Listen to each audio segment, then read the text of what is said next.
பேசும் தலைமை நிகழ்ச்சிக்கு உங்கள் அனைவரையும் அன்போடு வரவேற்கின்றேன்.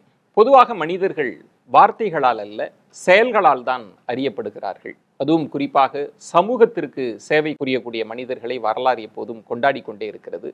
அப்படிப்பட்ட சமூகத்திற்கு சேவையாற்றக்கூடிய ஒரு மகத்தான மனிதரைத்தான் இன்றைய பேசும் தலைமை நிகழ்ச்சியில் நம்ம சந்திக்க இருக்கிறோம். அவரை பற்றி ஒரு அழகான முன்னோட்டத்தோடு நம்ம பயணிக்கலாம். தானத்தில் சிறந்தது அன்னதானம் என்பார்கள். கொரோனா பேரிடரின் போது பசியால் வாடியவர்களின் துயர் துடைத்ததில் அனைவரின் கவனத்தையும் ஈர்த்தார் முகமது ரஃபீக். நன்கொடை வாங்காமல் தனது சொந்த பணத்தில் லட்சக்கணக்கான வடமாநில தொழிலாளர்களுக்கு உணவு வழங்கினார் இந்த சமூக சேவையின் சேவகர். ஊரடங்கு காலம் முடியும் வரை பசியால் வாடியவர்களுக்கு தொடர்ந்து அசைவ உணவை வழங்கி ஈகையின் உன்னதத்தை உணர்த்தினார் முகமது ரஃபீக். சமூக சேவையில் பெரும் ஈடுபாடு கொண்ட முகமது ரஃபீக் ஜாதி மத பேதமின்றி அனைவரும் ஒன்றிணைந்து செயல்பட வேண்டும் என்பதற்காக பல்சமய நல்லுறவு இயக்கம் எனும் அமைப்பை தொடங்கி மாநில தலைவராக அதில் தொடர்ந்து இயங்கி வருகிறார். ஏழை பெண்களுக்கு திருமண உதவி, ஏழை மாணவர்களுக்கு கல்வி உதவி என தன்னால் முடிந்த உதவிகளை செய்து வருகிறார் இந்த சமூக சேவையின் சேவகர்.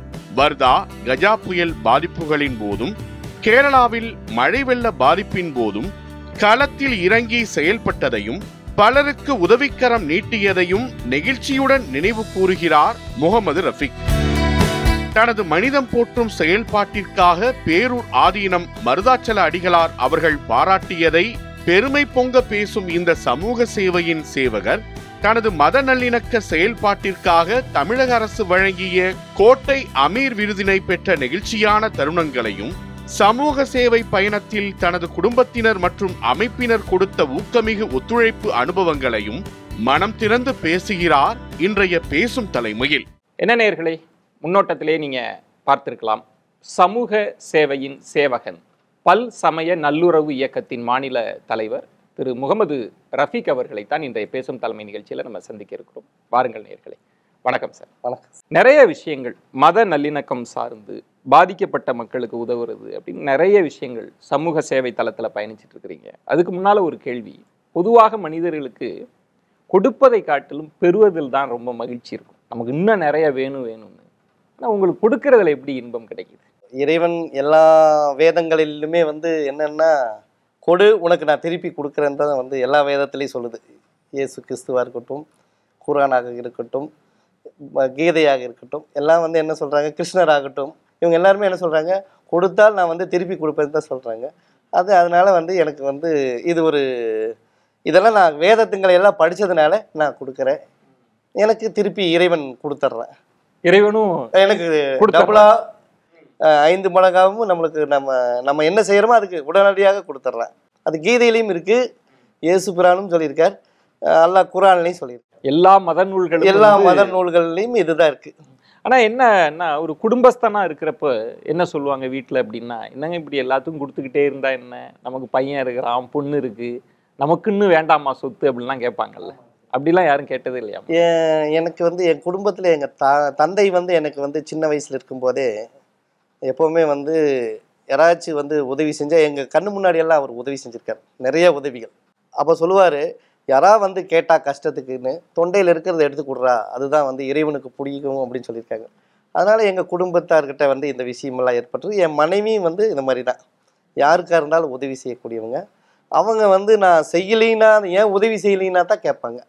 அந்த மாதிரி மனைவி தான் எனக்கு. என் குழந்தைகள் அப்படி தான் இருக்காங்க. அவங்களுக்காக எங்கிட்ட எதையுமே கேட்டதில்லை மனைவி. அவங்க நீங்கள் சேவை செய்யுங்க, இதுக்கு உண்டான நீங்கள் சம்பாதிங்க அப்படி தான் சொல்லியிருக்காங்க.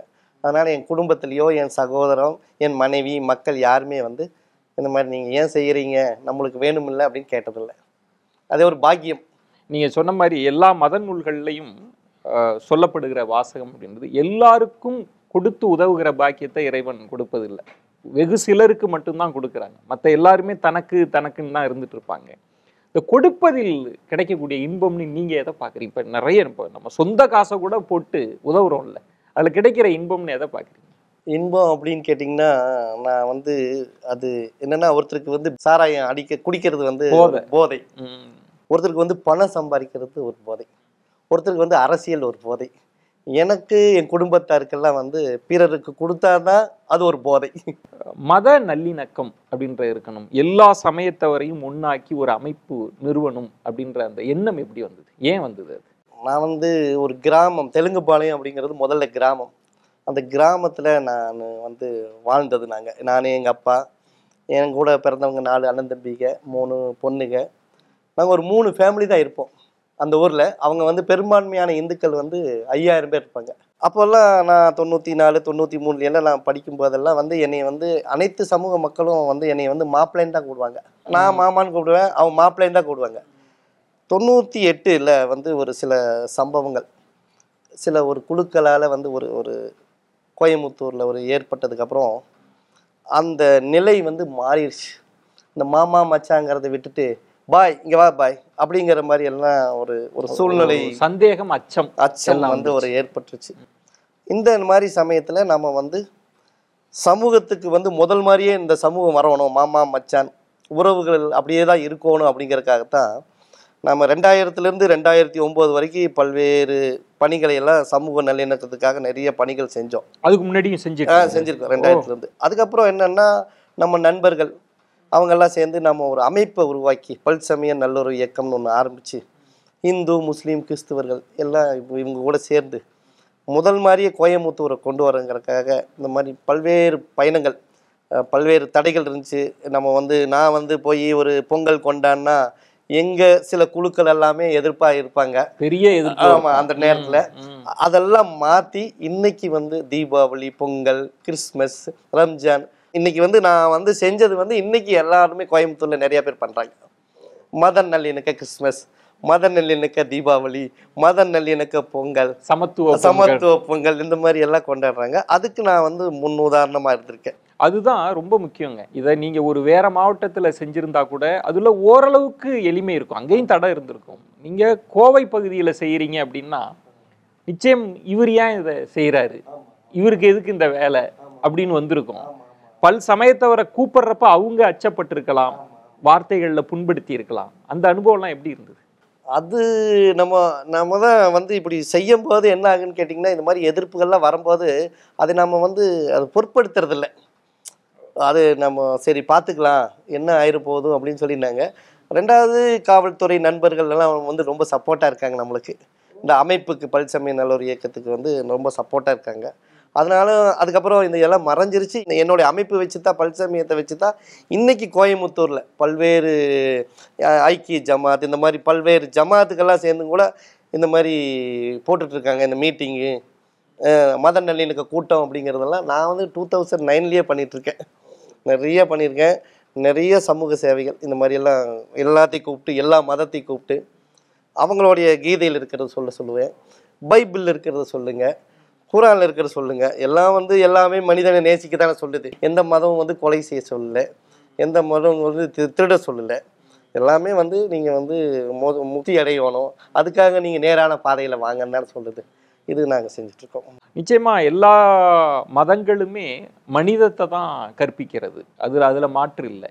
ஆனாலும் நாம் முன்னெடுக்கிறப்ப மத அமைப்புகளின் மீது நம்பிக்கை கொண்டவர்களே இது நமக்கு தேவையில்லாதது, இது நம்ம மதம் இதை இப்படி சொல்லலையே, அப்படி எல்லா இடங்கள்லையும் சில குழுக்கள் இருக்கு, அது எதிர்ப்பு இருக்குல்ல. எல்லா சமயத்தில் இருக்கிற முக்கிய தலைவர்களை எப்படி இப்போ அந்த குழுக்களும் கூட இந்த மாதிரி மத நல்லிணக்க கூட்டங்கள் எல்லாம் போடுறதுக்கு ஆரம்பிச்சுட்டாங்க. இனி வந்து இது மனம் மாறிடுச்சு. என்ன அப்படின்னா, இனி வந்து இந்த சமூகத்தை வந்து பிரித்து இது பண்ண முடியாதுங்கிறதுக்காக இது ஒரு நம்மளுடைய குழந்தைகள் எல்லாம் நாளை பாதிக்கப்படுவாங்க. அவங்க பெரும்பான்மையாக இருக்கட்டும், சிறுபான்மையாக இருக்கட்டும். நாம் ஒன்று செய்கிறது வந்து இது புற்றுநோய் மாதிரி, மதம் இதுங்கிறது வந்து புற்றுநோய் மாதிரி. நம்ம ஆரம்பிச்சுட்டோம்னா அதனால சமூகத்தில் நம்ம குழந்தைகளுக்காக தான் நம்ம வாழ்கிறோம். அந்த குழந்தைகளுக்கு வந்து அது பாதிக்கப்படும் போது நாளைக்கு பாதிக்கப்படுவாங்கிற அச்சம் வந்து எல்லாத்துக்குமே வந்து இப்போ வந்து எல்லாருமே அதை இப்போல்லாம் அதை பெருசாக எடுத்துக்கிறது இல்லை. அது இன்னைக்கு பாராட்டுறாங்க. நம்ம எதிர்த்தவங்களே இன்னைக்கு வந்து ஓ பரவாயில்ல, இந்த பல்சமயம் இந்த மாதிரி நடத்துகிறாங்க, இது பரவாயில்லன்னு சொல்லி நிறைய பேர் சொல்கிறாங்க. இந்த அமைப்பு முன்னெடுத்திருக்கிற முக்கியமான பணிகள்னு நீங்கள் எதை பார்க்குறீங்க? என்னென்ன ஆரம்ப கட்டத்தில் எப்படி இருந்தது, அந்த முதல் நிகழ்வு எப்படி இருந்தது, மக்கள் ரெஸ்பான்ஸ் எப்படி இருந்தது? அது முதல்ல வந்து பல்வேறு அமைப்புகள் கோயம்புத்தூரில் இருந்தாலும் பல்சமய நல்லொரு இயக்கம் அப்படின்னு ஆரம்பிக்கும் போது எல்லாருமே ஒரு டிஃப்ரெண்ட்டாக தான் நினச்சாங்க. அப்புறம் அதே மாதிரி டிஃப்ரெண்ட்டு வந்து ஒரு தனி ஒரு இதையை வந்து பாதையை வந்து கல்வி, வேலைவாய்ப்பு இந்த இவங்களுக்கெல்லாம் வந்து உதவி செய்கிறது, ஏழை மாணவர்களை போய் தேடி பண்ணுறது. அப்புறம் வந்து அந்த பெண் சிசு இதெல்லாம் இருக்கு இல்லையா, அதுக்காக நம்ம வந்து பேரணி நடத்துறது, விழிப்புணர்வு பேரணி, குழந்தை தொழிலாளர் ஒழிப்பு பேரணி, இது வந்து நம்ம பண்ணுறது. இதெல்லாம் முன்னெடுக்கும் போது நிறைய பேர் இன்னைக்கு கோயம்புத்தூரில் வந்து ஒரு 10-200 பேர் தான் இதில் மெம்பராக இருந்தாலும், இன்னைக்கு பல்வேறு பகுதியிலிருந்து எங்கள் அமைப்பில் சேர்றேன், இனிமேல் இதுதான் நமக்கு வந்து இந்த சமூகத்துக்கு நல்லது, இந்த நாட்டுக்கு நல்லதுன்னு சொல்லி இந்த அமைப்பில் சேர்றதுக்கு நிறைய பேர் வர்றாங்க. மதத்திலேயே பல மதத்தை சார்ந்தவர்கள் இருக்கிறாங்க, அதுலேயும் உதவுகிறவர்கள் கூட இருப்பாங்க. எல்லா மத நூல்களும் உதவ சொல்லுது, கட்டாயம் உன் வருமானத்தில் இந்த பங்கை கொடுக்கணும்னு சொல்லுது. ஆனால் அதில் என்ன ஒரு ட்விஸ்ட் வச்சுப்பாங்கன்னா, தங்களுக்கு தங்கள் மதத்தினருக்கு மட்டும் உதவுவாங்க, தங்கள் உறவுகளுக்கு மட்டும். இப்போ இறைவன் சொல்லியிருக்காம்பா, நான் என் சொந்தக்காரங்க மட்டும் கொடுத்துருவேன், அதில் ஏழைக்கு கொடுப்பேன் அப்படின்ற மாதிரி. இதை விஸ்தாரமாக பார்க்கணும்னு எப்படி உங்களுக்கு? இது வந்து நான் இருக்கிறதே வந்து நான் வந்து பெரும்பான்மையான இடத்துல வந்து நான் சிறுபான்மை ஒரு 10 ஃபேமிலி இங்கே இருக்கோம், ஒரு 2000 பேர் சுற்றி பெரும்பான்மையான இந்துக்கள் தான் இருக்காங்க. அங்கே போய் நான் இதெல்லாம் நம்ம வந்து பார்க்க முடியாது. அப்புறம் ரெண்டாவது, எந்த வேதங்களும் வந்து மனிதனை தான் பார்க்க சொல்லியிருக்க ஒழியா அவர் முஸ்லீம், அவர் கிறிஸ்டின், அவர் இந்து அப்படின்னு சொல்லி யாருமே பார்க்க எந்த வேதமும் சொல்லலை, எந்த மத குருமார்களும் சொல்லலை. மனிதன் அவனுக்கு வந்து பசிச்சிருந்தால் கொடுன்னு தான் சொல்கிறாங்க எல்லா மதமே. இது இன்னைக்கெல்லாம் மாறிடுச்சு. தமிழகம் வந்து என்னன்னு கேட்டிங்கன்னா, இது நாம சொல்கிற முடியாது, ஒரு 20 வருஷத்துக்கு முன்னாடி அந்த சூழ்நிலை இன்னும் வந்துட மாட்டிருக்கு. எல்லாருமே மாமா மச்சான் அண்ணன் தம்பிகளாக நம்மளுக்கு முன்னேற்பட்ட கசப்புகள் எல்லாம் இப்போ மறைஞ்சு எல்லாருமே சகோதரத்தை இன்னைக்கு வந்து உருவாயிட்டு இருக்கோம். சார், நான் முன்பே சொன்ன மாதிரி கொரோனா காலகட்டம் அப்படின்றது வந்து உலகமே நெருக்கடிக்கு உள்ளாகி இருந்த சூழல். அந்த சூழலை எப்படி உங்கள் அமைப்பு எதிர்கொண்டுச்சு? நான் வந்து இது சைனாவில் இந்த மாதிரி கொரோனா வந்து இந்த மாதிரி இந்தியாவுக்கு பாதிக்கும் இந்த மாதிரி அப்படின்னு சொன்னவனையே நான் வந்து என்ன பண்ணேன், ஒரு 6 லட்சம் ரூபா என்கிட்ட பணம் இருந்தது. அதுக்கு நான் வந்து அப்போவே வந்து ஒரு அரிசி பருப்பு இந்த மாதிரி எல்லாம் வாங்கி வச்சுட்டேன். டிவியில் இந்த மாதிரி எல்லாம் இங்கே சைனாவில் இந்த மாதிரி இருக்கும், இந்தியாவில் இந்த மாதிரி ஏற்படுமா இந்த சூழ்நிலை அப்படின்னு சொல்லிட்டு தான் சொன்னேன். இல்லை, எனக்கு என்ன டவுட்னா, உங்க ஃபேமிலிக்கு வாங்கி வச்சீங்களா இல்ல உதவுறதுக்காக? 6 லட்சம் ரூபாய்க்கு வாங்கி வச்சேன். 6 லட்சத்துக்கும் சரி, 6 லட்சம் ரூபாய்க்கு ரூம்ல வாங்கி வச்சேன். எனக்கு காவல்துறை நண்பர்கள்லாம் இருக்காங்க, அவங்களுக்கு நான் வந்து இந்த சுகர் மருந்தெல்லாம் நானே தயாரிச்சு சும்மா நான் ஃப்ரீயாக கொடுப்பேன். நபி மருத்துவம் சொல்லிட்டு அது மாதம் வந்து 200 பேர்த்துக்கு கொடுப்பேன். இந்த மாதிரி சுகருக்கு நானே தயாரித்து கொடுக்கறது. அது வாங்க வருவாங்க காவல்துறை நண்பர்கள்லாம். காவல்துறை நண்பர்கள்லாம் வந்துட்டு, ஏன் நீங்கள் இது மாதிரி பண்ணி வச்சுருக்காரு, என்னை மாமூன் தான் கூப்பிடுவாங்க, ரஃபி மாமூன்ட்டு. வெளியில் போகும்போது சொல்லியிருக்காங்க, ரஃபி மாமுக்கு பைத்தியம் பிடிச்சிருச்சு, அவர் என்ன இந்த மாதிரி பண்ணியிருக்காரு, இதெல்லாம் நம்ம இந்தியாவில் நடக்குமா அப்படி சொல்லிட்டு ஒரு கொரோனா லாக்டவுன் போட்டாங்க. போட்டவுடனே என்னாச்சு, ஒரு 10 நாளுக்குள்ளேயே அந்த பொருளெல்லாம் காணாமல் போயிடுச்சு. இந்த 6 லட்சம் ரூபா பொருள். காவல்துறை எல்லா அதிகாரிகளும் வந்து, நீங்கள் இந்த வடநாட்டுக்காரங்க இங்கே இந்த பகுதியில் 2000 பேர் இருக்காங்க, அவங்களுக்கு உணவு கொடுக்கலன்னா ரோட்டுக்கு வந்துடுறாங்க, நீங்கள் அவங்களுக்கு உணவு கொடுங்கன்னு சொல்கிறாங்க. என்ன வம்பா இருக்குது சொல்லி போட்டு பணம் இல்லை கையில், யாருக்கிட்ட கேட்டாலும் கிடைக்கல. அப்போது என் மனைவி திடீர்னு இருந்துட்டு, நான் உங்களுக்கு தெரியாமல் 107 பவுன் நான் வச்சுருக்கேன், சேர்த்து வச்சுருக்கிறேன், சேர்த்து வச்சுருக்கேன், எனக்கு தெரியாமல் ஒரு 7.5 லட்சம் ரூபா பணம் வச்சுருந்தாங்க. இதை எடுத்து கொடுத்து நீங்கள் வந்து எல்லாத்துக்கும் சாப்பாடு போடுங்க அப்படி சொன்னாங்க. அப்புறம் நம்ம 2000 ஆச்சு, காலையில் 1000 பேருக்கு ஆச்சு, மதியானம் 1500 பேருக்கு ஆச்சு, நைட்டு வந்து 2000 பேருக்கு ஆச்சு. இப்போ நாங்கள் வந்து உணவு வந்து ருசியாக கொடுத்தோம். என் குடும்பம் ஒரு பக்கம் சமையல், அப்புறம் ஒரு பக்கம் ஊத்தாப்பன்னு சொல்லிடுறது, ஒரு பக்கம் வந்து பூரி சொல்லிடுறது காலையில். இதெல்லாம் ருசியெல்லாம் கேட்டுட்டு என்ன பண்ணாங்க, அந்த வடநாட்டு பசங்கள்லாம் என்ன பண்ணாங்க, ஒரே பகுதிக்கு வந்துட்டாங்க எல்லாரும், இங்கே நல்லா ருசியாக கிடைக்குதுன்ட்டு. அப்போது அந்த நேரத்தில் அந்த மாதிரி பண்ணி அந்த 54 நாள் மொத்தம் 54 நாள் அவங்களுக்கு வந்து. அப்புறம் எங்கள் அண்ணன் கொஞ்சம் பணமெல்லாம் வச்சுருந்தார் அவரோட மக திருமணத்துக்கெல்லாம். இறைவனே கூட நம் வருமானத்தில் ஒரு பகுதி அப்படின்றது, நீங்கள் சேமிப்பின் மொத்தத்தையும் போய் கொடுக்குறீங்களே. இப்போ ஒய்ஃப்கிட்ட கேட்டீங்களா, இது எதுக்கோ ஒரு காரணத்துக்காக சேர்த்து வச்சுருப்பாங்க, குழந்தைகளுக்காக எதுக்கோ அப்படின்னு, அது கேட்டிங்களா, இது எதுக்காக சேர்த்து வச்சுருந்தீங்க? அவங்க தான் நீங்கள் வந்து போனவனே நீங்கள் ஏன் சோகமாக இருக்கீங்கன்னு கேட்டாங்க. போலீஸ் அதிகாரிகள்லாம் சாப்பாடு போட சொல்கிறாங்க, இந்த மாதிரி ஃபாத்திமா சாப்பாடு இல்லாமல் ரொம்ப கஷ்டப்படுறாங்க அப்படின்னோன்னா, அதுக்கு கவலைப்படாதீங்க, நான் சேர்த்து வச்சுருக்கேன், சந்தோஷமாக தான் கொடுத்தாங்க. அதெல்லாம் அவங்க வந்து அதை பற்றி நினைக்கவே இல்லை. எடுத்துகிட்டு போங்க ஜி, அவங்களுக்கு இல்லாது நம்மளுக்கு என்ன ஜி அப்படின்னு தான் சொன்னாங்க. அந்த முதல் அலையின் போது நீங்கள் மத நல்லிணக்கம் அப்படின்னு சொல்கிற ஒரு சூழலும் இருந்தது. அதே நேரத்துல அந்த முதல் அலையில் தான் சந்தேகமும் இருந்தது. இந்த கொரோனாவை யாருங்க பரப்புனது, ஆமா இவங்களா அவங்களா, ஆமா ஆமா. அது ஒரு பெரிய சிக்கல் இருந்தது இல்ல? அது எங்க அதை எதிர்கொண்டீங்களா நீங்க? அது என் தம்பி எல்லாம் வந்து தொப்பி போட்டுக்குவாரு. அவரு அது மத அடையாளத்தோட தான் இருப்பார், இஸ்லாம் மத அடையாளம். அவரு நானும் காலையில 7 மணிக்கு மார்க்கெட்டுக்கு போவோம். எங்களை பார்த்தாலே வந்து சில பேர் லேடிஸ் எல்லாம் கொஞ்சம் நகுந்து நிற்பாங்க. அந்த அனுபவம் எல்லாம் ஏற்பட்டுச்சு. அப்புறம் காவல்துறை அதிகாரிகள் அப்போ எல்லாருமே வந்து ஒரு சில குழு வந்து இந்த மாதிரி இஸ்லாமில் பரவிருச்சுன்னு சொல்லும்போது, அப்போ அது 10 நாள் 15 நாள் அப்படி போகும்போது அவங்க எல்லாம் அது மறந்துட்டாங்க. காவல்துறை அதிகாரிகள்லாம் அது நினைக்கல. அவங்க எங்கள் கூட வந்து தான் சேர்ந்தாங்க. ஏசி, இன்ஸ்பெக்டர் இவங்கெல்லாம் சேர்ந்து தான் நாங்கள் வந்து சாப்பாடு கொடுத்தோம். இல்ல கொரோனான்னு இல்லாமல் கூட பல நேரங்கள்ல நாம் எல்லாருக்கும் உதவணும்னு நினைக்கிறோம். ஆனா நம்மள ஒரு குறிப்பிட்ட அடையாளத்தோடு சந்தேகத்தோடு பாக்குறாங்களே, ஒதுக்கி அது மாதிரிலாம் உங்களுக்கு வருத்தம்லாம் இல்லையா? சார் ஒரு சிலர் பண்றதுனால அப்படி நம்ம நினைக்கல. டோட்டலா நம்ம வந்து யாரும் நம்ம சமூகத்துல சொல்ல முடியாது. ஒரு இஸ்லாமியர் ஒருத்தர் வந்து தவறு பண்ணதுனால ஒட்டுமொத்த சமுதாயத்தையும் வந்து நம்ம எப்படி நம்ம குற்றம் சொல்ல முடியும்? ஒரு இந்துவில் ஒருத்தர் பண்றதுனால எப்படி நீங்க சொல்லுவீங்க? நீங்க அப்படி உணரல? அப்படியெல்லாம் நம்ம ஒருத்தர் செய்யற அறியாமை, திணிக்கிறது அறியாமை அப்படின்னு கூட சொல்லலாம். நம்ம அவங்க அதுக்காக நம்ம செய்யறதுக்காக ஒட்டுமொத்த சமூகத்தை யாரும் சொல்லக்கூடாது, குற்றம் சொல்லக்கூடாது. அதுதான் இரண்டாவது அலை அப்படின்றது, முதல் அலைன்றது நமக்கு சாப்பாடு இந்த பிரச்சனை தான் இருந்தது.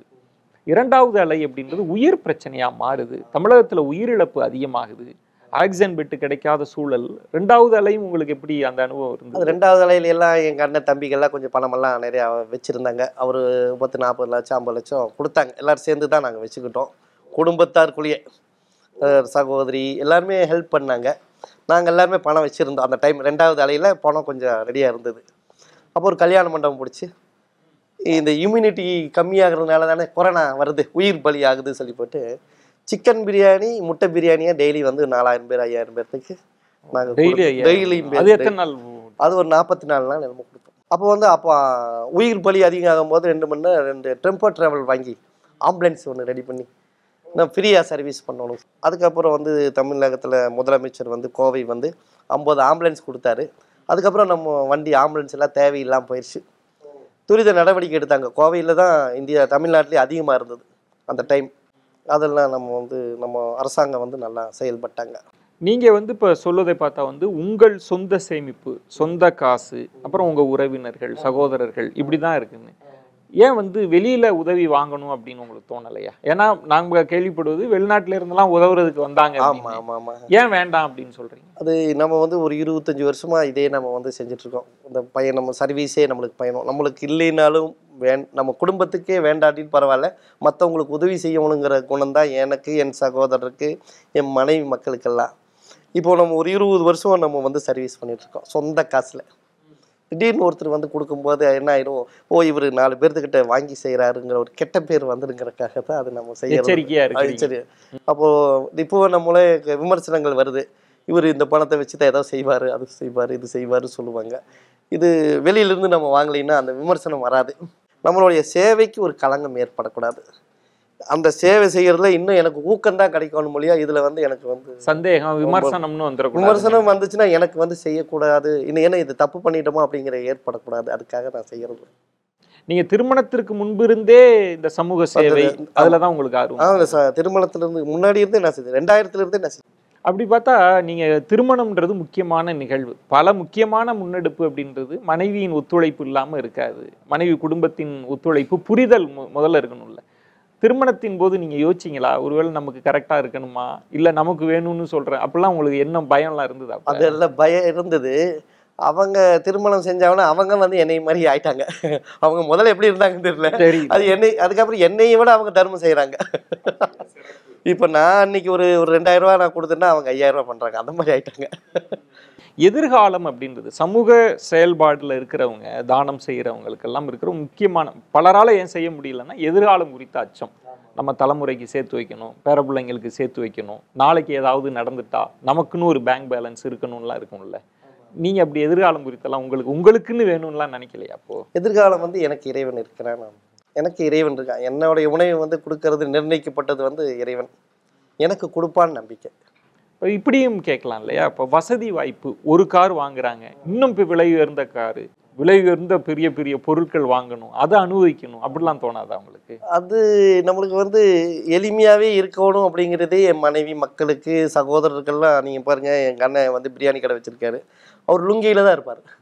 எந்த ஃபங்க்ஷன் கூப்பிட்டாலும் லுங்கியோட வருவார். பெரிய ஒரு மாநாடாக இருந்தாலும் அந்த மாதிரியே வருவார். அது நாங்கள் வந்து இஸ்லாமில் அது இல்லை, உடைய வச்சு எல்லாம் இல்லை. எளிமை தான் வந்து இஸ்லாமில் வந்து எளிமை தான் அடையாளம். எளிமை தான் நம்மளுக்கு வந்து அடையாளம். அதுக்கு தேவைப்படாதே. நீங்கள் வந்து ஒரு 10-20 உடை இருந்தால் போதும், 2 வருஷத்துக்கு ஆகும். நம்ம ஷூ வாங்கணும், அந்த ஷூ வாங்கணும், இந்த மாதிரி போகணும் அப்படிங்கிறது இல்லையே. கண்ணியத்தை வந்து இறைவன் தான் கொடுப்பான். எந்த மனிதன் வந்து நம்மளை வந்து இது பண்ண முடியும். ஒரு ஸ்டேட்டஸ்ன்றது நீங்கள் சொல்கிற வாசகம்ன்றது நம்ம போடுற உடையில, ஆடையில, காரில் கிடையாது. இறைவன் அந்த இறைவன் தான் கொடுப்போம் நமக்கு வந்து. நிறைய உங்கள் அமைப்பு வந்து நிறைய இடங்கள்ல வந்து கல்வி சார்ந்த உதவிகள் நிறைய பண்ணிட்டு இருக்கிறீங்க. அந்த அனுபவம் எப்படி இருக்கு? எனக்கு கிட்டத்தட்ட நான் வந்து அந்த கல்வி சார்ந்து வந்து நான் வந்து 2000 பண்ணிகிட்ருக்கேன். நிறைய மாணவர்கள், இப்போது ஒருத்தர் வந்து 10வது படிச்சுட்டு இருப்பார், அந்த வாழைப்பழம் விற்றுட்ருப்பார். அண்ணா இந்த மாதிரி எனக்கு ஒரு 3 வருஷம் ஃபீஸ் கட்டுங்கண்ணா, நான் வந்து ஏதோ படிச்சுக்கிறேண்ணா, நான் திண்டுக்கல்லேருந்து வந்திருக்கேண்ணா, எனக்கு உதவி பண்ணுங்க அப்படின்பேன். அப்போ அந்த பையனை கேர் பண்ணி அந்த 3 வருஷத்துக்கு அவன் காலேஜ் போகிறதுக்கெல்லாம் எல்லாம் ரெடி பண்ணி இந்த மாதிரி ஒரு 100 மாணவர்களை வந்து 100 மாணவர்களை வந்து உருவாக்கியிருக்கோம். இஸ்லாம், இந்து, கிறிஸ்துவர் இதெல்லாம் பார்க்குறதுல பாகுபாடெல்லாம். உதவுறதுக்கு இந்த பாத்திரம் அறிந்து பிச்சை இடு அப்படின்னு ஒரு பழமொழி கூட உண்டு. நீங்கள் உதவுறதுக்கு என்ன க்ரைட்டீரியா வச்சுருக்கிறீங்க? எது பார்த்து நீங்கள் உதவுவீங்க? சார் என்ன அப்படின்னு கேட்டிங்கன்னா, எங்களுடைய இறை தூதர் எங்களுக்கு கற்றுக் கொடுத்தது வந்து கேட்டால் கொடுத்துருக்காங்க. அது மூலம்லாம் ஆராய வேண்டாமா? அவர் தள்ளி அடிச்சுட்டு போகிறாரு, தவறான போகிறாரு, கேட்டால் கொடுத்துரு சொல்லியிருக்காரு. அப்போது அது வந்து நான் பின்பற்றுறேன். இல்லை, பொதுவாக மனிதர்கள் 10 ரூபா தான் பிச்சை போடுவாங்க. ஆனால் அதுக்கு ஆராய்ச்சிலாம் பண்ணுவாங்க. இந்த 10 ரூபாயை வாங்கி இவர் என்ன பண்ணுவார், இதெல்லாம் பண்ணுறது உண்மையாகவே கண்ணு தெரியல. இறை தூதர் முகமது நபிகள் நாயகம் ஸல்லல்லாஹு அலைஹி வஸல்லம் வந்து என்ன சொல்லியிருக்காங்க, கேட்டால் கொடுத்துட்டு இருக்காங்க. என்ன கேட்கறானா கொடுத்துட்டு இருக்காங்க. அப்போ மனிதர்கள் நிறைய ஏமாற்றுபவர்களும் இருக்கிறாங்க. பொய் சொல்லி ஏமாத்துவாங்க, எனக்கு உதவுங்கன்னு சொல்லி ஏமாத்தலாம்ல. அதுதான் நீங்க யோசிக்கலையா? அது வந்து இறைவனுக்கு அவருக்கு சேர்ந்தது, அவங்க பார்த்துக்கிட்டு. ஆமாம், இறைவன் கிட்ட அவர் பதில் சொல்லிக்கிட்டும். தவறாக என்கிட்ட வாங்கிட்டு போய் அவர் ஏதோ பண்ணிட்டு போட்டு அதை இதை பற்றி நான் ஆராய்ச்சி பண்ணல. கையேந்தனா கொடுக்கோன்னு சொல்லியிருக்காங்க. அது எப்படி இறை தூதர் சொன்னதை நான் வந்து மறுக்க முடியும் சொல்லுங்க? கேட்பவர்களுக்கு கொடுத்துட வேண்டியதுதான். எங்கிட்ட என்ன இருக்கோ அத்தனையும் கொடுத்துட வேண்டியதுதான். இப்போ சில நேரங்களில் இப்போ பெரிய பெரிய தானம் செஞ்சவங்களுக்கெல்லாம் புராணங்கள்லையும் சரி சமகால வாழ்க்கையிலும் பெரிய நெருக்கடியெல்லாம் சந்திக்கிறாங்க. கர்ணனுக்கு நெருக்கடி வருது, தானம் செய்கிறவருக்கு வருது. இப்போ நகைச்சுவை நடிகர் NSK கடைசி காலம் அவரால் தானம் பண்ண முடியாது, நெருக்கடி, எதையாவது கொடுத்து அப்படின்னு. சில நேரங்களில் நம்மள்கிட்ட காசு இருக்காது, பொருள் இருக்காது, உதவி கேட்டு வந்திருப்பாங்க, நிற்பாங்க. என்ன அந்த மாதிரி டைம் உங்களுக்கு வந்திருக்கா? அது மாதிரி வந்திருக்கு. அவங்களுக்கு வந்து தவணை சொல்லுவோம், இந்த மாதிரி ஒரு 10,000 ரூபா ஃபீஸ் கட்டணும்னு சொல்லிட்டு வருவாங்க. திடீர்னு காலையில் நீங்க தவணை சொல்லுவீங்க? அவங்க தவணை சொல்ல வேண்டிய காலையில் வந்து நின்றுருவாங்க, 7 மணிக்கே காலையில் வந்து நின்றுவாங்க வீட்டில் வந்து. இந்த மாதிரி சொல்லும்போது அப்போது ஒரு சூழ்நிலை, நான் பேங்க் போயிட்டு வரேன், இல்லைன்னா நாளைக்கு வாங்க சொல்லுவோம். அப்போ ஒரு வருத்தம் ஏற்படும். நாம் இது உதவுவதற்கே நம்ம ஒரு ட்ரஸ்ட்டு, குடும்பத்தோட ட்ரஸ்ட்டு ஆரம்பித்து இதுக்கே நாம் வந்து ஒன்று பண்ணணும், சம்பாதிக்கணும் அப்படிங்கிற ஒரு எண்ணம் ஏற்படும் அந்த மாதிரி நேரத்தில். ஒரு ட்ரஸ்ட்டு உருவாக்கணும். நம்மளுக்கு வீடு, காரு, அதை விட முக்கியம் நம்ம என் குடும்பத்தில் ஒரு 25 கோடி ரூபா சம்பாரிச்சு இதே ட்ரஸ்ட் ஆரம்பிச்சு வர்றவங்களுக்கு இல்லாமல் கொடுக்கணும் அப்படிங்கிறது அந்த ஒரு சூழ்நிலையெல்லாம் ஏற்பட்டிருக்கு. இந்த மாதிரி ஆரம்பிக்கணும். மன சங்கடமாக இருக்கும். நான் சொல்ல மாட்டேன், என் பையனை விட்டு சொல்லிடுவேன், நீங்கள் நாளைக்கு வர சொல்லுவேன். அந்த மாதிரியெல்லாம் ஏற்பட்டிருக்கு. கல்வி சார்ந்து உதவுவதில் நீங்கள் சொன்ன மாதிரி வாழைப்பழம் விற்கிற பையனாக இருக்கலாம், அந்த பையனுக்கு நீங்கள் உதவலாம். நாளைக்கு கல்வி அவனை எங்கேயோ கொண்டு போய் வச்சிருக்கலாம். அதை பார்க்குறப்போ ஒரு நிகழ்ச்சி இருக்கணும். ஆமாம் ஆமாம் ஆமாம். 100 பேருக்கு உதவுனதா சொல்கிறேன். அனுபவம் எப்படி இருந்து? அந்த பசங்கள்லாம் இன்றைக்கி வந்து ஃபாரின்லாம் இருக்காங்க.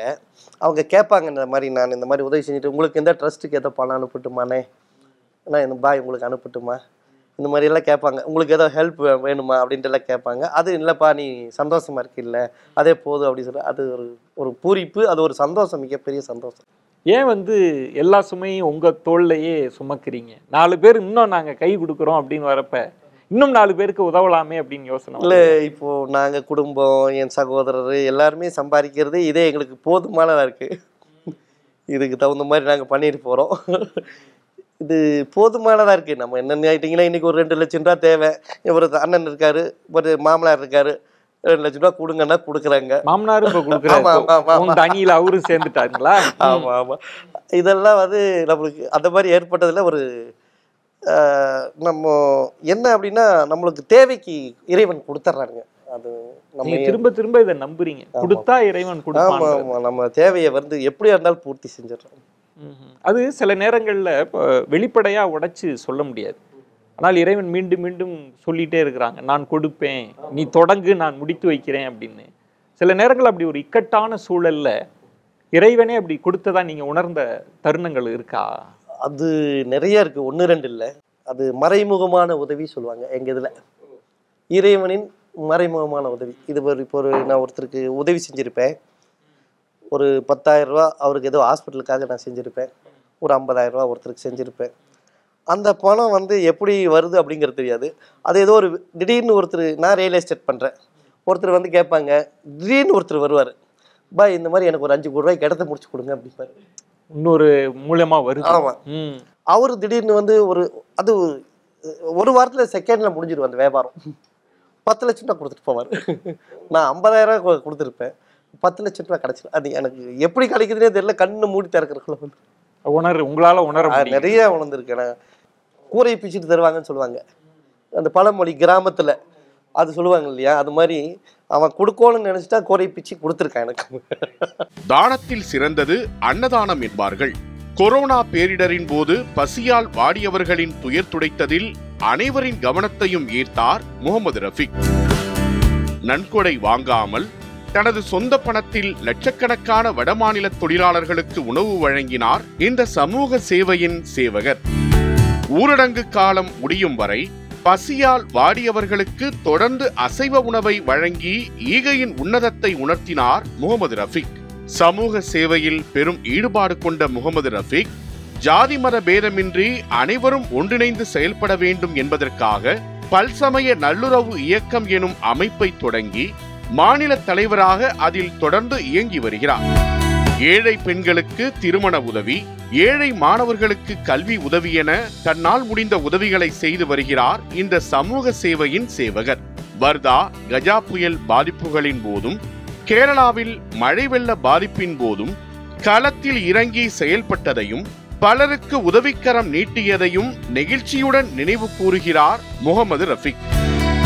தனது மனிதம் போற்றும் செயல்பாட்டிற்காக பேரூர் ஆதீனம் மருதாச்சல அடிகளார் அவர்கள் பாராட்டியதை பெருமை பொங்க பேசும் இந்த சமூக சேவையின் சேவகர் தனது மத நல்லிணக்க செயல்பாட்டிற்காக தமிழக அரசு வழங்கிய கோட்டை அமீர் விருதினை பெற்ற நெகிழ்ச்சியான தருணங்களையும், சமூக சேவை பயணத்தில் தனது குடும்பத்தினர் மற்றும் அமைப்பினர் கொடுத்த ஊக்கமிகு ஒத்துழைப்பு அனுபவங்களையும் மனம் திறந்து பேசுகிறார் இன்றைய பேசும் தலைமையில். பேசும் தலைமை நிகழ்ச்சிக்கு உங்களை மீண்டும் வரவேற்கின்றேன். சமூக சேவையின் சேவகர் முகமது ரஃபீக் அவர்களோடு தான் இந்த பேசும் தலைமை நிகழ்ச்சியில் நம்ம பயணிச்சுட்டு இருக்கோம். தொடர்ந்து பேசலாம்.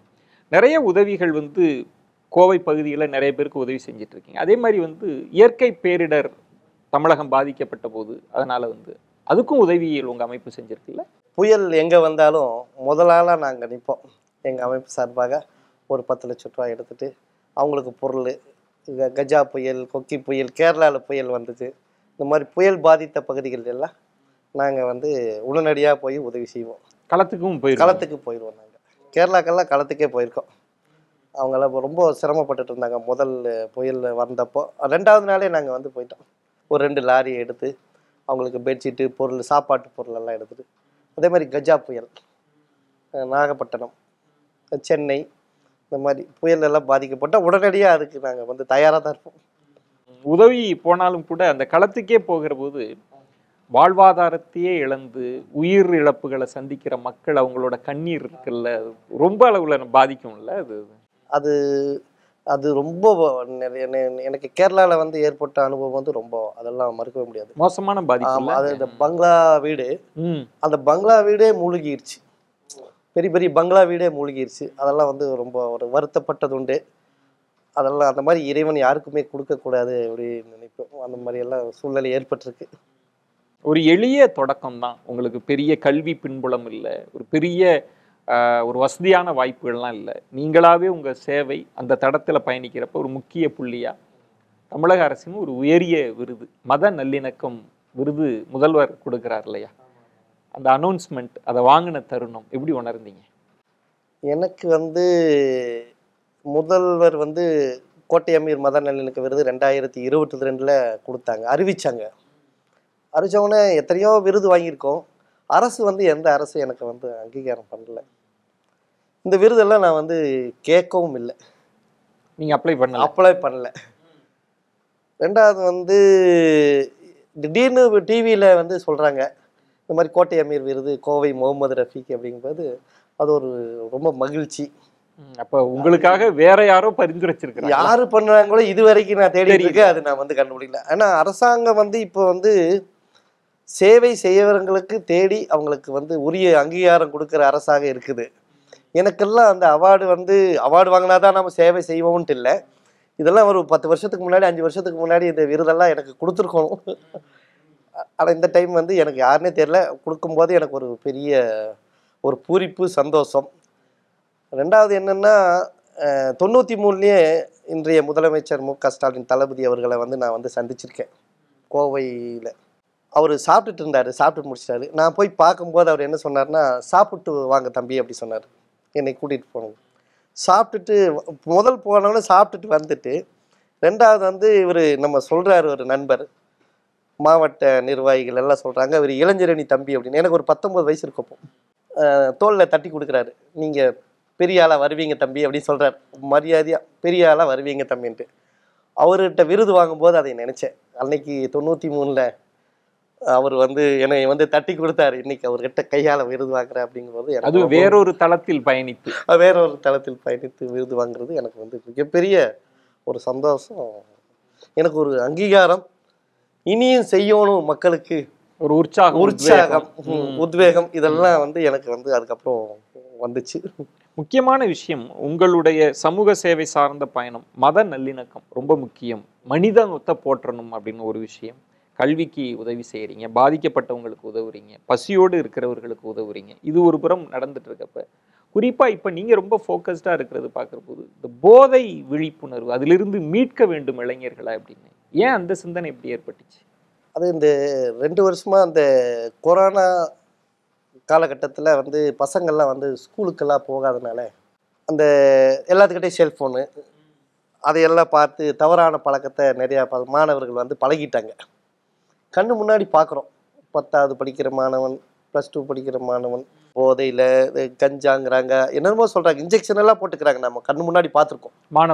மாணவர்கள் இதுக்கு ஒரு ஏதோ ஒன்று நம்மளால் சமூகத்துக்கு ஏதோ ஒன்று செய்யணுங்கிறதுக்காக தான் நான் போய் நிழல்கள் ரவியை வச்சு ஒரு ஒழுக்கம்னு ஒரு குறும்படத்தை தயார் பண்ணி அதை வெளியிட்டேன்.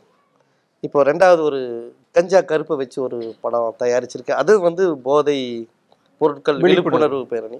அதே மாதிரி ஒரு ஆல்பம் சாங் திருமூர்த்தின்னு சொல்லிட்டு அவரை வச்சு போதை விழிப்புணர்வு பாடல். என்ன, இந்த போதையில் இந்த கஞ்சா அப்படின்னு இந்த குழந்தைகளை கண்காணிக்கணும். இவங்களை நம்ம கண்காணிக்கலைன்னா அந்த குழந்தைகளோட வாழ்க்கை போயிடும். அப்புறம் வந்து இது எல்லாம் வந்து இது எடுத்துக்காட்டாக இந்த படத்தையெல்லாம் நான் பண்ணியிருக்கேன். இது வந்து சமூகம் நல்லா இருக்கணும்னு சொல்லிட்டு நம்ம கண்ணு முன்னாடியே ஒருத்தர் பார்த்து ஒரு கெடுறாங்க, அதை நாம் திருத்தணும் அப்படிங்கிறதுக்காக தான் இந்த சமூக பணியை நான் செஞ்சுட்ருக்கேன். இந்த 3 படம் பண்ணியிருக்கேன். இது ஒரு பெரிய சவால் தான். இப்போ பசியோடு இருக்கிறார் அப்படின்னா நம்ம கையில் உணவு இருக்குது, நம்ம உணவை கொடுத்துட்றோம், அவர் பசியை ஆட்டுறோம், போதும் அப்படின்னு அவர் சொல்லிடுறார், அந்த நிறைவை பார்க்குறோம். ஆனால் இந்த சிக்கல் அப்படின்றது சமூகத்துக்கு பெரிய சிக்கலாக இருக்குது. இந்த சிக்கலை களைவதில் சமூக இயக்கங்களுக்கு என்ன ரோல் இருக்க முடியும்னு நினைக்கிறீங்க? எப்படி இந்த இளைஞர்கள் எல்லாம் மீட்க முடியும்னு நினைக்கிறீங்க? சமூகம் அந்த இது இருக்கிறவங்க இன்னைக்கு வந்து சமூக அமைப்புகள்லாம் வந்து இவங்களையெல்லாம் வந்து நாம் என்ன சொல்கிறோம்னா, ஒரு பகுதி இப்போது பாலாஜி பார்க்குன்னு இருக்குது. இப்போது இங்கே ஒரு சங்கம் இருக்குது, இந்த குடியிருப்போர் சங்கம். இங்கே வந்து அந்த அந்த சங்க தலைவராக இருக்கட்டும், நிர்வாகிகளாக இருக்கட்டும், இந்த மாணவர்கள் இங்கே தான் இருப்பாங்க, இங்கே தான் வந்து அவங்க தவறான பாதைகள் போவாங்க. அதை கண்காணிக்கணும். அதுக்கு வந்து காவல்துறையும் வந்து இந்த மாதிரி சொல்லணும், இந்த குடியிருப்பு பகுதியில் இருக்கிறவங்களையெல்லாம் நீங்கள் கண்காணிங்க, அந்த பசங்கள்லாம் தவறான வழிக்கு போகக்கூடாது அப்படின்னு சொல்லி இந்த மாதிரி பண்ணால் இந்த பசங்களையெல்லாம் வந்து மீட்கலாம் அப்படிங்கிறது தான் நம்ம. உங்கள் அமைப்பு வந்து காவல்துறையோடு ஒரு நல்லுறவு, ஒரு இணைந்தே பயணிச்சிட்ருக்கீங்க. பல நேரங்கள்ல சமூக நல்லிணக்க இயக்கங்களுக்கும் காவல்துறைக்கும் தான் நிறைய நேரங்கள்ல முரண்கள்லாம் ஆமா இருக்கும். ஆமா ஆமா ஆமா ஆமா. சிசிடிவி எல்லாம் கூட நீங்க ப்ரொவைட் ஆமா, பண்ணிருக்கீங்க. ஆமா, ஆமா. அந்த அனுபவம் எப்படி, இந்த உறவை எப்படி பாக்குறீங்க? நீங்க இப்போ என்னன்னு கேட்டிங்கன்னா, இந்த முதல் கேட்டாங்க சிசிடிவி கேமரா போடணும்னு நான் பண்ணி கொடுத்தேன். இப்போ C3 காவல் நிலையம் இருக்குங்க. அவங்களுக்கு வந்து அங்க வந்து ஒரு விநாயகர் இருக்காரு. அந்த விநாயகருக்கு மேல வந்து அரச மரம். அதுக்கு வந்து எல்லாம் வந்து போய் அந்த திட்டுல வந்து காவல்துறைக்கு வர்றவங்க எல்லாம் போய் அங்க உட்கார்ந்துருவாங்க. அதுக்கு இது வேலி. கிரில் போட்டு தர சொன்னாங்க. அது எங்க அமைப்பு சார்பா போட்டு கொடுத்துருக்காங்க. என்ன அப்படின்னு கேட்டிங்கன்னா, காவல்துறை எங்க கூட எல்லாம் வந்து ஏன் ரொம்ப க்ளோஸா இருக்காங்கன்னா, நாம நல்லது செய்றோம். சமூகத்துக்கு நல்லது செய்றோம், மக்களுக்கு நல்லது செய்யும்போது அவங்க கூட நம்ம கூட இணைஞ்சு பயணிக்கிறாங்க. அது கோயம்புத்தூர் காவல்துறையெல்லாம் ரொம்ப ரொம்ப நல்லா பழகுவாங்க. சமூக சேவை செய்கிறவங்க கூட நல்லா இருப்பாங்க. இந்த போதை தாக்கம் இளைஞர்கள் மீது பெரிய அளவுல இருப்பதா சொல்லப்படுகிறது.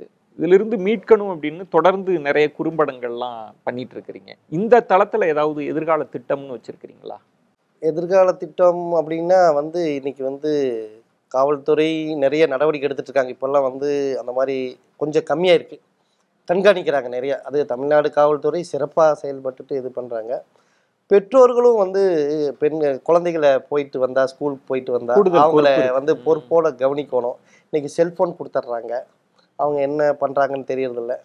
அப்போது நான் என் மகன் வந்து படிக்கிறான்னா அவன் யார் கூட பழகுறான்னு பார்க்கணும்.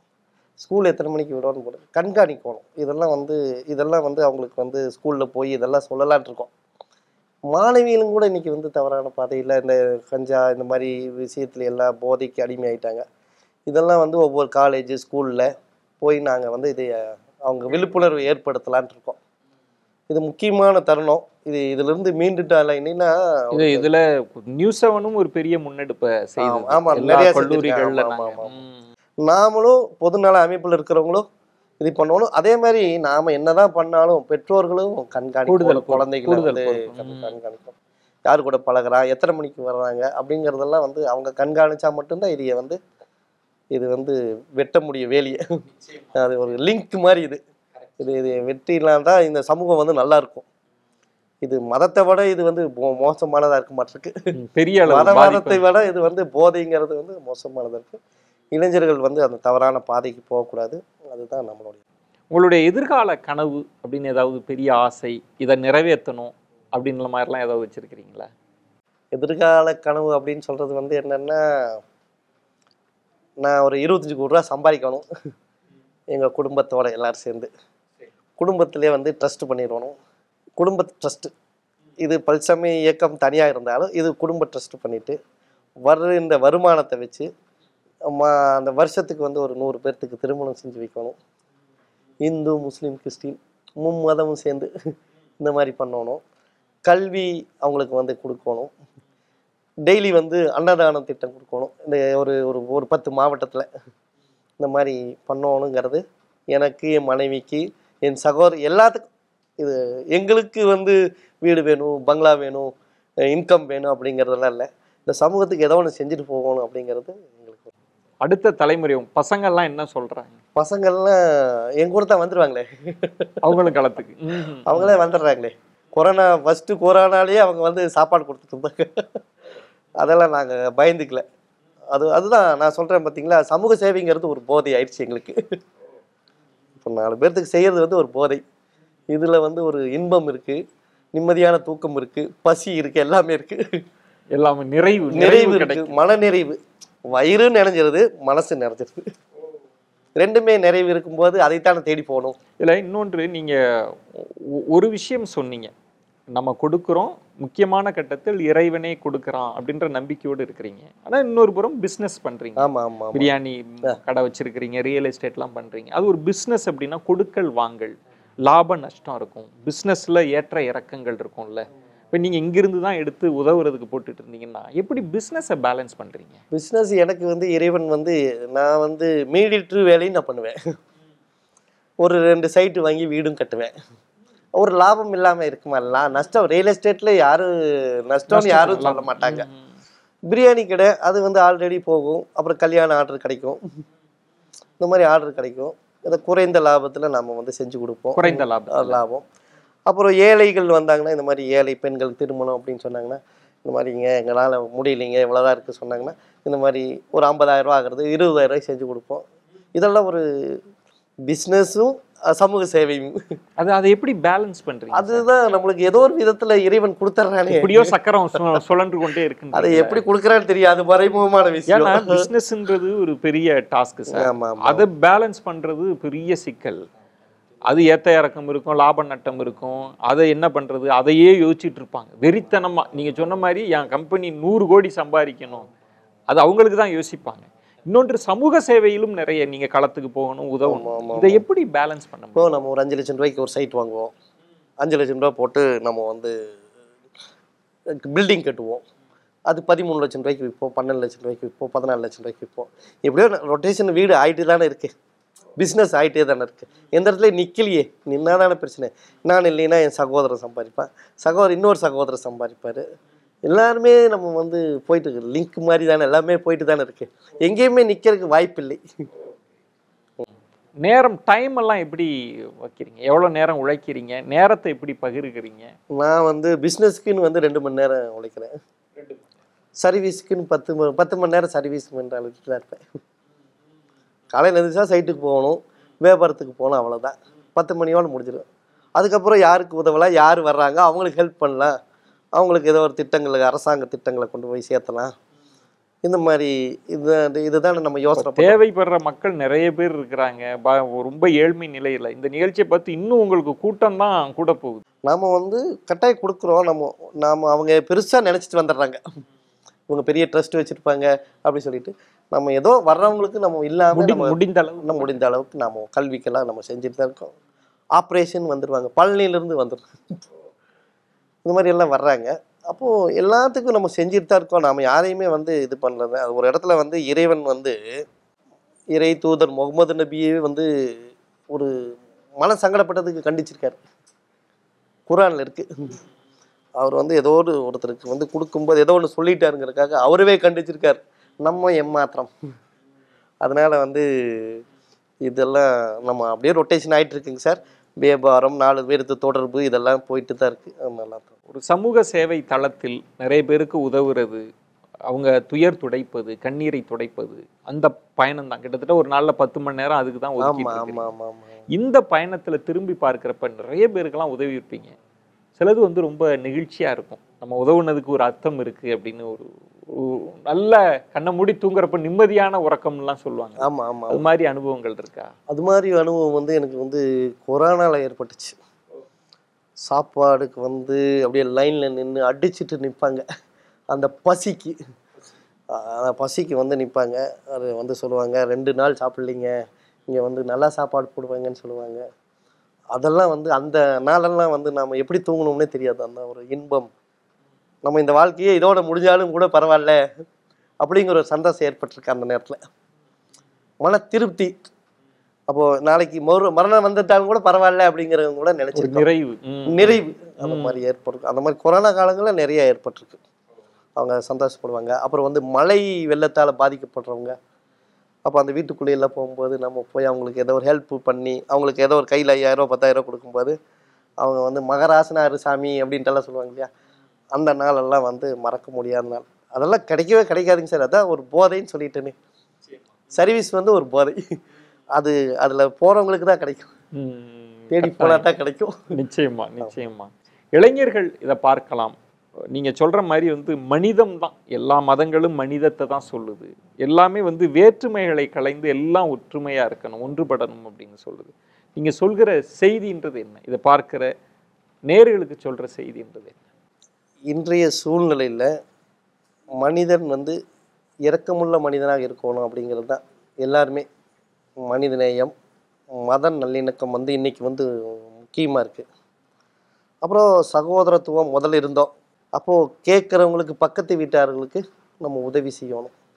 இந்த மாதிரி இருந்தால் நம்மளுடைய சமூகம் இன்னும் வந்து நம்ம நாடு முன்னேற்ற பாதையில் செல்லும் அப்படிங்கிறது தான் என்னுடைய கருத்து. நிறைவாக இந்த அமைப்பு, நீங்கள் பல சமயங்களை ஒன்று கூட்டி ஒரு நல்லிணக்கத்தை ஏற்படுத்தணும், அந்த எண்ணத்தோடு தான் இந்த அமைப்பை உருவாக்கி இருக்கிறீங்க. இந்த அமைப்பின் எதிர்காலம் எப்படி இருக்கணும், இந்த அமைப்பு எதை நோக்கி போகணும், அடுத்த தலைமுறை இதை எங்க கொண்டு செல்லணும்னு நினைக்கிறீங்க?